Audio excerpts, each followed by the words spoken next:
Hi friends, today's narration is going to be very challenging and exciting because we are on the quest of finding out the forgotten revolution of India against Ashokan version of Buddhism, which led to current Indian culture. Now, so far, we have given a lot of examples from Ramayana and its relation with finding out events in late 3rd century BC happening at different places at different times but correlating together to put a narrative against the Ashokan version of Buddhism, Ashokan imperialism. But when we are talking about science and scientific method, the main crux of science guesswork difference is reproducibility. If you put a hypothesis, the same hypothesis should give the similar result if you apply same factors again. In a simple words, we have to find the same narration in similar Indian scripture or book. Now, Ramayana is a Vaishnavite book, only place where the Vishnu is in human form and he goes for a warrior man and he wins many battles, defeats and kills many demons, and emerges victorious. Is there any similar book other than Ramayana in Indian library? Yes, it is there.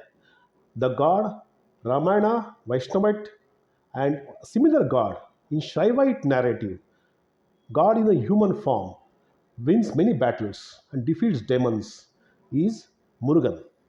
Now, Murugan is known by various names Skanda, Karthik, Karthikeyan. Skanda is also known as Khandoba in Maharashtra. So, whole Deccan, they are fully aware. It's a pan India god, but predominantly popular in Tamil Nadu. Skanda, Karthikeyan, and Khandoba, they are forming a group of names where man god comes across various obstacles, ultimately defeats the villain. So, how to, this is challenging because now there are two different books. Even one book like this, correlating with history, is difficult. Now we are taking a challenge of actually correlating two books. Two books should correlate with each other. At the same time, they should correlate with historical events and historical context. It's a very challenging. Let us do it. First of all, we have to clearly define what we are going to compare. We are going to compare two books of Shaivite tradition. One is Skanda Purana. Second is Kanda Purana. Skanda Puranam has been written in Sanskrit. Kanda Puranam is written in Tamil. They have been written at various times, definitely later than Ramayana. But the folk tales must be going on for a pretty long time. There is a Shaivite version, and Ramayana is a Vaishnavite version.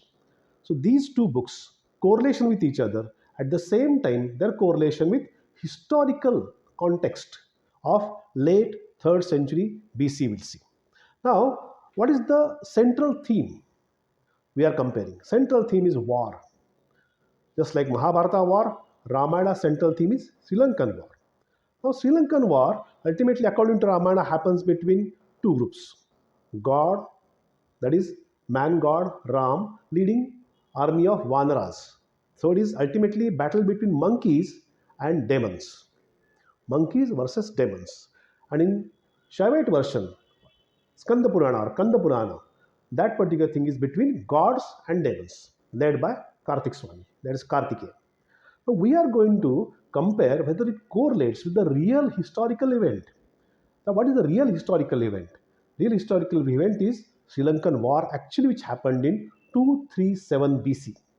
237 BC between common people of Deccan Peninsula and Sri Lankan kingdom, Buddhist kingdom, led by one king called as Suratissa. And that Suratissa is nothing but power projection of Magadh in Ashoka's lifetime, 5 years before his death. Let us see whether it is possible or not. First of all, identify protagonists. Who are the protagonists? Here, two brothers are there. Everywhere, all three two brothers are there. In historical context, the brothers are known, names are known. They are Sena and Guttika. Sena and Guttika, who are not princes, not from any royal family, but they are sons of a trader of horses. And they wage a war. They gather a large army and attack Sri Lanka and defeat Suratissa. This is a historical event, confirmed. Now, let us see who are the protagonists of Ramayana, or they are Ram and Lakshman. Who are protagonists of Skanda Purana or Shaivite version?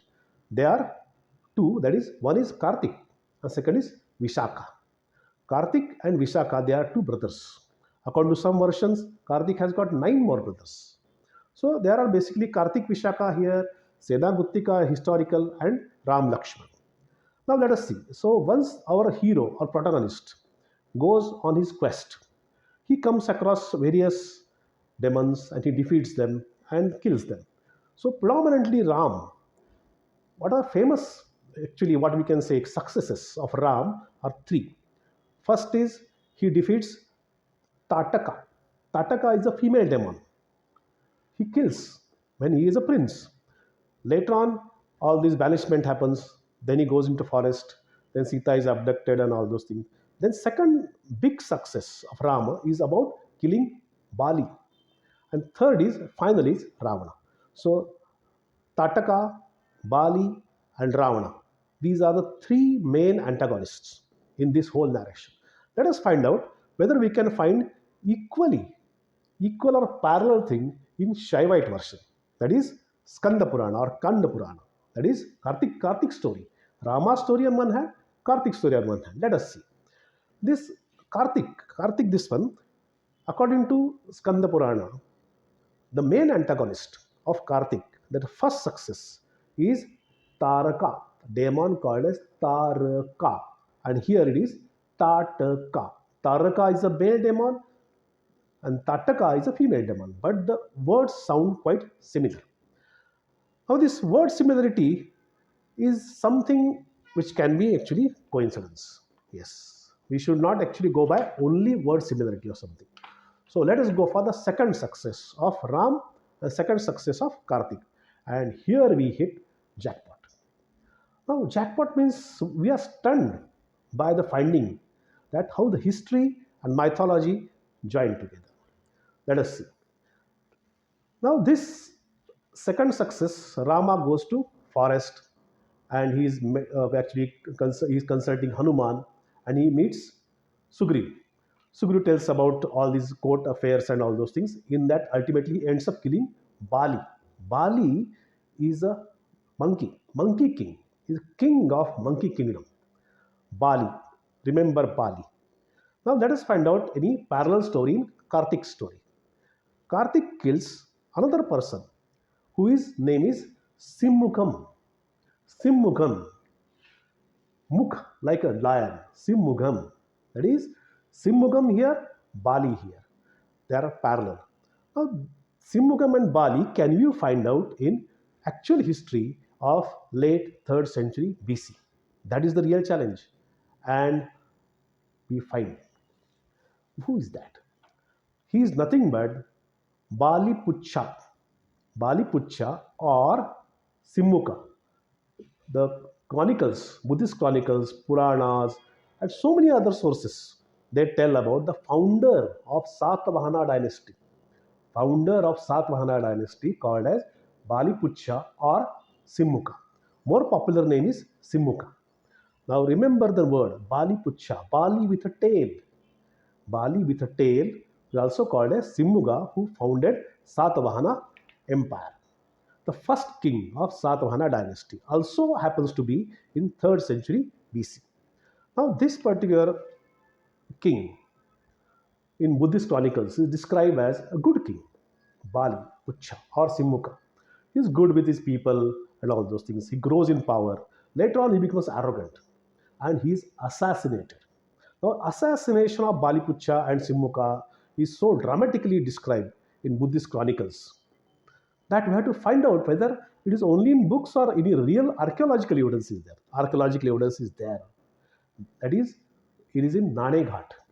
Nane Ghat is a ghat between the coastal region of Maharashtra and the plateau of Maharashtra. When you cross from Kalyan, And then you are going to Zunnar. Kalyan and Zunnars are very ancient cities, actually present in archaeological and literary evidence at that time also. We are going from Kalyan, suddenly we have to climb. It's a trade route, ancient trade route, and you come across beautifully carved steps, and then a place of collecting taxes and cave. And in that cave, there is a nice description of all the rulers of Satvahana dynasty. And there you come across the first inscription. The first ruler of Satvahana dynasty is called as Simmuka. And that is actually carved there. It is called as Rayo Simmuka Satavahano Sirimato. Rayo Simmuka Satavahano Sirimato. Sirimato means illustrious one. The illustrious one of Satvahana is King Simmuka. So that is the real person. And that real person has been depicted as a villain by both Shaivite as well as Vaishnavite version. So we call this mythology so far. It is not mythology, it is part history, part mythology. So Simmuka in Simmugan in Shaivite version, Karthik's victim, here Bali, and Rama's victim, the real person is Bali Pucha, Bali with a tail, also called as Simmuka. Now, is it correlating historically? We have to find out what is the role of Satavahana here. When Satavahanas initially were actually under Mauryas. But as Maurya started to go down, Satavahana started to come up. Decline of Mauryan Empire benefited Satavahanas immensely. Satavahanas started to control the whole of Dakshinapath, that is Deccan Peninsula. They went into central India.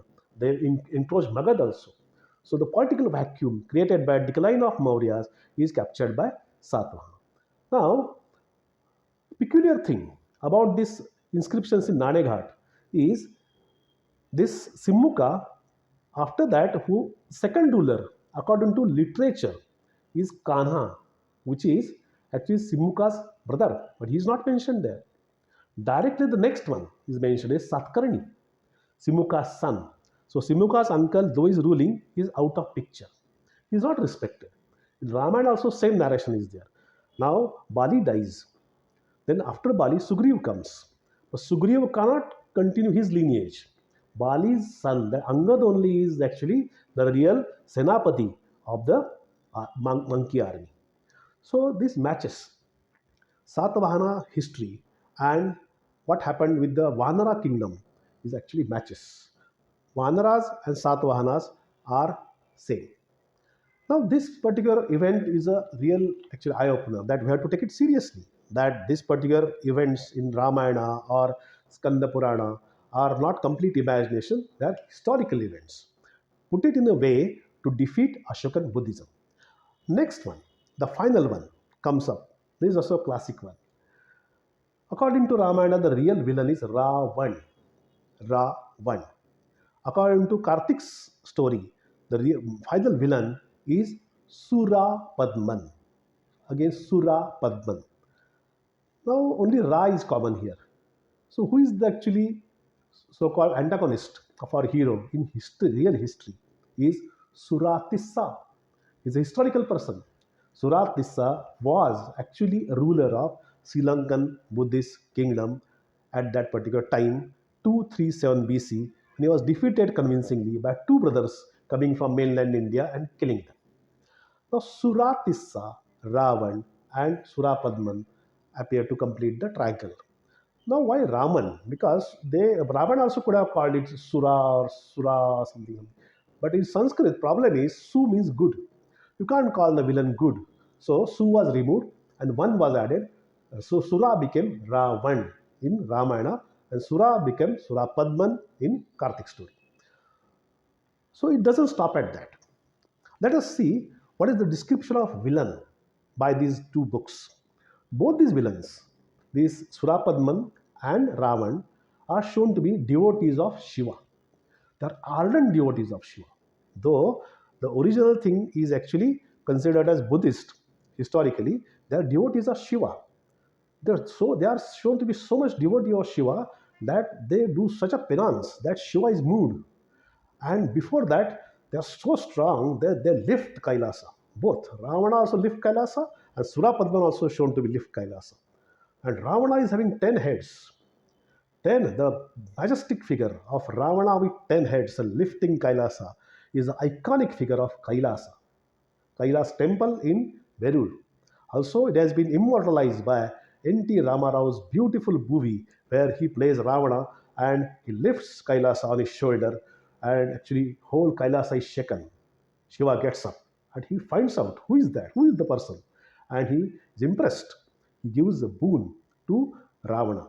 Same thing happens with Surapadman in Karthik story. Now, what is the idea about this Shiva and 10 heads and all those things? If you go in details of Suratissa, Suratissa belongs to a family of rulers. His brother is called as Mutta Shiva. Mutta Shiva. And Mutta Shiva's time only, that this kingdom of Sri Lanka converts into Buddhism. Now, Mutta Shiva is so much impressed or following Ashoka.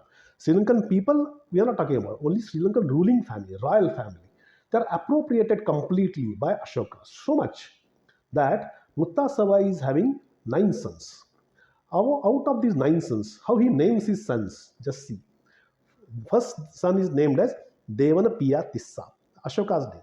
Second son is named as Ashoka, again Ashoka's name. So first 2 sons he is naming by Ashoka's name itself. He is a fan of Ashoka. He wants to replicate Ashoka's everything. Ashoka's culture, Ashoka's language, Ashoka's names, Ashoka's script, Ashoka's building architecture, everything, religion, propagation, religion politics mixture, and expansion. Everything. So, for practical purposes, Mutta Siva's family is trying to recreate Magad in Sri Lanka. Now, this is mini Magad. Now, problem. On one hand, only a corner of Indian subcontinent is left. On one hand, there is a real Magad, there is a mini Magad in Sri Lanka. And between them, sandwich a small area of tip of Indian subcontinent, that is Cholas and Pallavas. They are only remaining. And they only fight against these two tyrants. And that story is nothing but story of Karthik and story of Rama. Now these 10 heads, 10 who are these 10 people? Muttasiva and his 9 sons. Why they are important? Because these guys, they keep on ruling Sri Lanka one by one, one by one. Who are these 10 sons of Muttasiva? First we said already Devanpiya Tissa, Asoka, Abhaya, Asela, Mahasiva, Uttaya, Mahanaga, and Uddachulabhya. Out of that, we have to remember two names specifically. One is Muttasiva himself and Mahasiva himself. That is, they have not left the word Siva. Though they have converted into Buddhism, they are still actually having names called Siva. So it's a divided loyalty here, spiritual loyalty. They are Shaivites or they are Buddhists. They are accepted Buddhists for political reasons, but they remain followers and devotees of Shiva also. So Ramana also, Ravana is a devotee of Shiva, in spite of being a villain. Surapadman also a devotee of Shiva, in spite of being villain. So this is very interesting part in this narration of divided loyalties and all. Next thing comes up, comparative thing is the capital city of villain. Capital city of villain in Ravana is shown Lanka. Island is also called Lanka, kingdom is also called Lanka, and city is also called Lanka. There is no distinction here. But Karthik's story is more elaborate. It tells you about clearly the name of the city. Who is that? Is the city? Veera Mahendrapuram or Mahendrapuram, city of Mahendra, located in island in Eastern Sea. Eastern Sea island, and on that Mahendrapuram is there. What is the importance of Mahendra here? Because Mahendra is Ashoka's son, who comes from Magad to Sri Lanka, and he only brings Buddhism. He asks them to convert to Buddhism, and whole royal family converts into Buddhism. And one by one, they start to convert whole people also. So in fact, it becomes a Buddhist kingdom. So Mahendrapuram carries a significance. Mahendra, though these all these kings are ruling, this one's Asela and all those things. In sense, the real rule is of legacy of Mahendra, Ashoka's son. So villain's capital city. Now, what is the real villain's capital city? Suratissa is a historical figure. It is Anuradhapuram, which is existing right now. Beautiful city, dotted with so many stupas and viharas and all those things, which reminds you about ancient times. Fascinating, big, big, typical ideal Buddhist city. Last 2200 years, it is like that. And in spite of so much of invasions, in spite of so much of changes of rulers, it has remained essentially a Buddhist ideal ruling city. Anuradhapuram. So historical Anuradhapuram is Lanka of Ramayana. Same thing is Mahendrapuram of Karthik story. That is Skanda Purana. Now we have to find out some more similarities between these two, and they are everywhere. If you read both these books, they are everywhere. Let us take example of villain's sister. Villain's sister is very important here. I don't think we should find historical aspect of it, but narrative part, villain's sister is very important because villain's sister, Ravana's sister, Shurpanakha, she is the key reason of this war. She goes to mainland India. She wants to marry Rama. Rama refuses. Lakshmana gets angry and chops her nose and ears. And she goes back and Ravana is angry. Then he kidnaps Sita. That is narration in Ramayana. Let us find out narration in Karthik story. Karthik story, again, Sura Padmam's sister is called as Ajamukhi. She goes to Indra's city and she tries to seduce Indrani, that is Indra's wife. And then the hero's one attender comes, gets angry and cuts her hand. So amputation of hand in one story, amputation of nose in one story. Villain's sister, she gets angry, goes back, villain gets angry, then villain goes for kidnapping. Now kidnapping of a person is very important here, historically also and by book also. Book wise, Ramayana, Ravana kidnaps Sita. And in Karthik story, Surapadmam kidnaps Jayanta, Indra's son. So these people are brought, kept captive in the villain's capital, and then war happens. So there are a lot of parallels here. Now, kidnapped person, there is no historical. We saw in another video the historical perspective of demographic disruption and possibility of kidnapping to be a main actually reason behind this unusual war. Unusual war because it was not fought by any king, it was fought by common people like you and me. They were not able to understand and tolerate this injustice, and they only collected army and they attacked Lanka. Now, this particular thing we have to see for many other actually references, suggestive references in both books. Let's just revise few references in Ramayana, whether they look like against Maurya or against Buddhism, against Ashoka. In Ramayana, we came across Ashok Vatika. Ashok Vatika is nothing but a forest looking situation, but inside there is a prison, which correlates with Ashoka's hell, actual prison in Patliputra by Ashoka, which was surrounded by forest like, garden like thing, deceptive. Next thing, let us see the name of wife of Ravana, Mandodari. Mandodari, actually, when you translate, Manda means slow, Udar means tummy. A woman whose tummy grows very slowly. A woman whose tummy grows very slowly. This correlates with actually sarcastic comment on Buddha's wife, who claims to have a 6 years pregnancy. 6 years pregnancy is not normal, and it has been projected, justified by the scripture, Buddhist scriptures. Mandodari. Next thing is Chaitya Prasadam destruction by Hanuman. Hanuman destroyed Chaitya Prasadam in Ashokvatika. Chaitya is typical Buddhist monument. These are the passing references in Rama story. Are there any similar references in Karthik story, which are against Ashoka, or against Buddhism, or against Maurya? Yes, they are there. One is when Karthik and Surapadman fighting is going on, this Surapadman is sitting on a lion's throne. That is magical throne. It goes up and down, it can move here and there like Pushpak Viman. And this lion's throne. Now we know the lion is a symbol of Magad Empire, empirical power. Lion. That symbol is still we are using as a India's government symbol. But this lion's throne is sitting and this magical throne. So it's a projection of Magad Empire. Next is beautiful thing is when Surapadman is killed because of his magical strong spear, this Karthik kills Surapadman. And at the time of killing, Surapadman converts into peacock. And peacock becomes a vehicle of Karthik henceforward. Peacock, our god, man god, our hero riding peacock is a symbol. Peacock we know is more, and more is Maurya. So peacock is also a Mauryan symbol. Next thing is Maya. Maya is name of mother of the villain. And Sura Padma's mother is called Maya. And as we know as Buddha's mother also is called Maya. So this anti-Buddha, anti-Ashoka, anti-Maurya references are recurrent in these two books. Now these two books are replete with these references. It cannot happen with coincidence.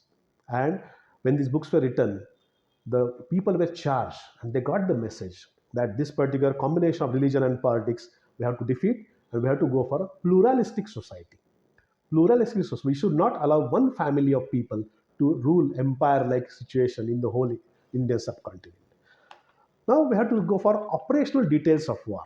These operational details of war in Ramayana are sketchy. Monkey army goes to the coast, then they build a bridge, they cross the bridge, go to Lanka, and war starts. But it is not scientific because we know that this so-called Ramasetu is nothing but sandbar formed by geographical or natural reasons because of these two oceans and these two waves coming together and all those things, finding a bar of sand. Nobody will take an army on that bar because it is uneven. It is impossible to take an army. Operationally, though at least visually it looks very impressive, appealing and all, operational wise, it doesn't look like the truth. Better operational details are there in Karthik story. Let us see Karthik story. Karthik story in whole actually Tamil Nadu, there are total 6 places where Karthik actually lived. And among them, most important is Tiruchendur. Tiruchendur is a place where Karthik is known to gather his army. He gathers army because now we are talking about historical people's war. It is not some king going to war. We have to gather people who are able-bodied people from mainland India, from different kingdoms, have to come together and then start a war. Then it is clearly mentioned that it goes to Sri Lanka, Lanka, and the name mentioned there is this one is Emakudam.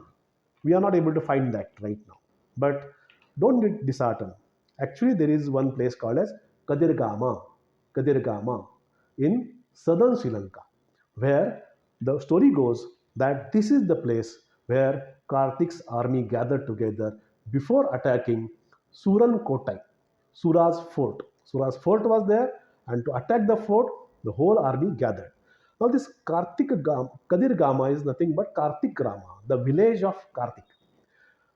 Now, this actually we know Sri Lanka has got Buddhist population, Sri Lanka has got Hindu population, Hindu people building Karthik's temple, which is quite okay. But here is the catch: the Kadir Gama is in a place where Hindus are not there. 95% population is Buddhist. Only hardly 2 or 3% are Hindus. In spite of that, there is a very beautiful place called as Kadirgama where Karthik Swami's temple is there and rituals are going on. And they claim this is the place where Karthik gathered all his army to attack Sura. That is historical, we call it as Suratissa or Sura Padman according to book.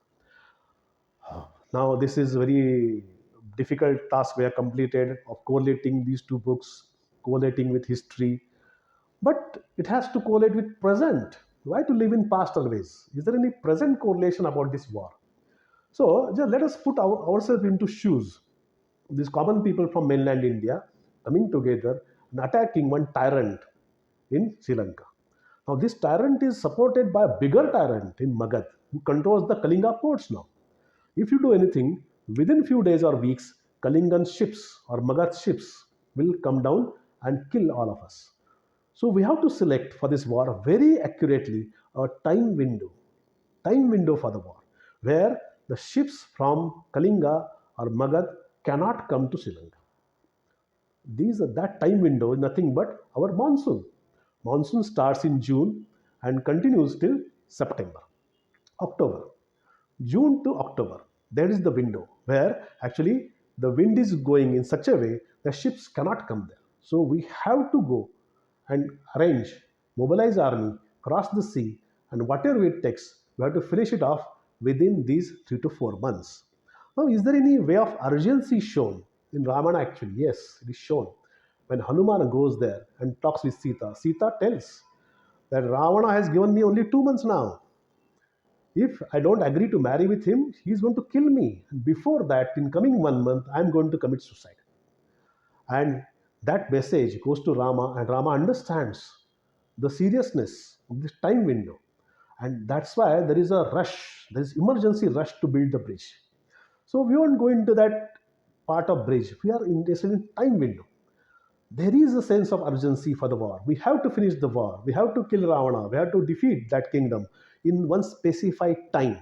If it is not done in that time, the whole revolution is aborted. And let us see whether this time window is actually, we can see some vestiges of it today. Now, our theory is Skanda or Karthik or Rama, they represent our own leader, the historical Sena and Guttika, who actually collected volunteers, volunteer army, a non-royal army from mainland India, crossed the sea and defeated during monsoon season. Then the victory march or victory celebration as well as the celebration of death of the villain has to happen in that particular after that time window in that particular when monsoon is going on stops, reverse monsoon starts. Reverse monsoon, that is called northeast monsoon, starts by October, November, December. Now these two monsoons junction, can you find anything? Yes, you can find. All over India, one celebration happens called as Ravana Dahanam, Dasara. On Dasara, the 10-headed king Ravana is actually burnt. He's killed. It is a celebration of the villain's death. Now that we are not interested in that exact this one dates and all those things. We'll just take 2023 this year. This year, when it is going to happen, Ravana Dahanam is going to happen at 24th October. Yes. And similar festival in Tamil Nadu, that is called Sura Samharam, the killing of Sura. Yes, it happens at Tiruchendur. Is going to happen at 18th of November. Now this is quite coincidence. This is quite matching, and the victory celebration by celebrating like burning diyas or lamp all over the city, in every houses. It happens. We call it as Deepavali in North India, and is called as Kartik Deepam in South India. What is the day? What are the dates? Deepavali this year is going to come on 12th of November, and Kartik Deepam is coming on 26th of November. So whole thing, all these four things coming together in October, November. That is the time when winds change. So we have to go to Sri Lanka, we have to defeat Sri Lanka, then we have to consolidate power. Even if in reverse monsoon, Kalinga or Magad ships start coming, we have to defend ourselves. And they defend. Historically also, the Sena and Guttega go there, and in spite of, at that time Ashoka is alive. Ashoka also can't dislodge them. Ashoka cannot dislodge them. They rule for 2 to 3 decades after that. So, when Ayodhya, there is a Deepavali celebration or victory of Rama, or Kasi or Banaras, when there is Kartik Deepam, big celebration, similar celebration, victory of Kartik. It is not victory of the celebration of two cities or two sects. It is a victory of India. Against whom? It is not about Ashoka. It is not about Buddhism. It is not about Sri Lanka. It is about every threat against Indian DNA, which is pluralistic DNA. We will never go under one God, one prophet, one philosophy, one emperor family. Never. So that we have achieved, and that achievement foundation is led by these two great books called as Karthik story and Rama story. Skanda Purana and Ramayana. I am proud to be Indian, and I am proud to be my pluralistic, revolutionary nature of our culture, which we have preserved for millennia. Thank you.